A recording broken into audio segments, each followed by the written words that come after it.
Hi అండి. Boutique స్టైల్‌లో బ్లౌజ్‌కి షేప్ బెల్ట్ ఎలా అటాచ్ చేయాలనేది చూద్దాము. ఇన్విజిబుల్‌గా అండి. ఓకేనా? చాలా నీట్‌గా ఉంటుంది. మనం డాట్స్ వేసిన క్లాత్‌ని తీసుకొని కింద లైనింగ్ పెట్టండి. మీద మెయిన్ క్లాత్ పెట్టి తర్వాత దాని మీదనే లైనింగ్ అనేది పెట్టండి. ఓకేనండి. మీరు ఒకవేళ దళసరి క్లాత్ తీసుకున్నట్టయితే ఒకటి సరిపోతుందండి. అదే పల్చనిది గాని తీసుకుంటే 2 లైనింగ్‌లు పైనోటి, కిందోటి పెట్టండి. పెట్టిన తర్వాత దాన్ని స్టిచ్ వేయడానికని పెట్టండి.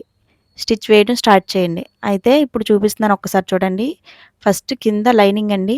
లైనింగ్ తర్వాత మనకి డాట్స్ పెట్టియండి. ఆ డాట్స్‌ది అనేది మెయిన్ డాట్ అనేది మన వైపు ఫోల్డింగ్ రావాలండి. ఓకేనా? అర్థమవుతుందా మీకు? మళ్ళీ చూపిస్తున్నా చూడండి. ఫోల్డింగ్ అనేది మన వైపు ఉంచి ఫోల్డింగ్ అనేది వేయండి. వేసి తర్వాత మిగిలిన క్లాత్‌లు కూడా యథావిధిగా పెట్టేయండి. నేను ఏ విధంగా అయితే చూపిస్తున్నానో అదే విధిగా. ఓకేనా అండి? అలా వేసుకుంటూ వచ్చేయండి ఒక అరించి వరకు. స్టిచ్ అనేది వేసుకొనొచ్చేయండి. ఓకేనా? ఇప్పుడు మొత్తంగా 3 అటాచ్ అయిపోయాక చూడండి నేను ఏ విధంగా అయితే చూపిస్తున్నానో అదే విధంగా వేసేయండి.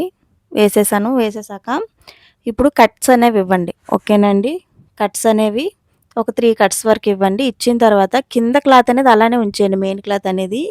మనం లైనింగ్ ఉంది కదండీ! ఆ లైనింగ్ మాత్రమే తిప్పండి. నేను ఏ విధంగా అయితే చూపిస్తున్నానో అదే విధంగా ఒక్కసారి చూడండి. మీకు అర్థం కాకపోతే మళ్ళీ చూడండి. ఓకేనా? ఓన్లీ లైనింగ్ మీద మాత్రమే ఎడ్జ్ కుట్టు అనేది వేయాలండి. ఓకేనా అండి? లైనింగ్ మీద మాత్రమే ఎడ్జ్ కుట్టు అనేది వేయండి. వేసి ఇప్పుడు ఈ క్లాత్ ఉంది కదండీ! ఆ క్లాత్‌ని తిప్పండి. ఓకేనా? మెయిన్ క్లాత్‌ని తిప్పేసి చూసారా స్టిచ్ అనేది ఎలా వచ్చిందో? అంటే మనకి మెయిన్ క్లాత్ మీదకి స్టిచ్ అనేది రాకూడదు. బయటికి కనిపించకూడదు. ఓకేనా అండి?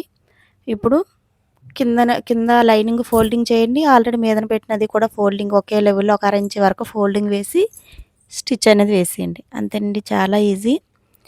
మీకు కనుక ఇది నచ్చినట్లయితే ఛానల్ సబ్స్క్రైబ్ చేయండి, లైక్ చేయండి. ఓకేనండి. షేర్ చేయండి. తెలుస్తదండి ఒకళ్ళిద్దరికి అలా మీ ద్వారా ఒకళ్ళిద్దరికి తెలిస్తే ఓకే కదండీ! ఓకేనా? తెలియని వాళ్ళు తెలుసుకోవడంలో తప్పు లేదండి వాళ్ళకి చెప్పటంలో.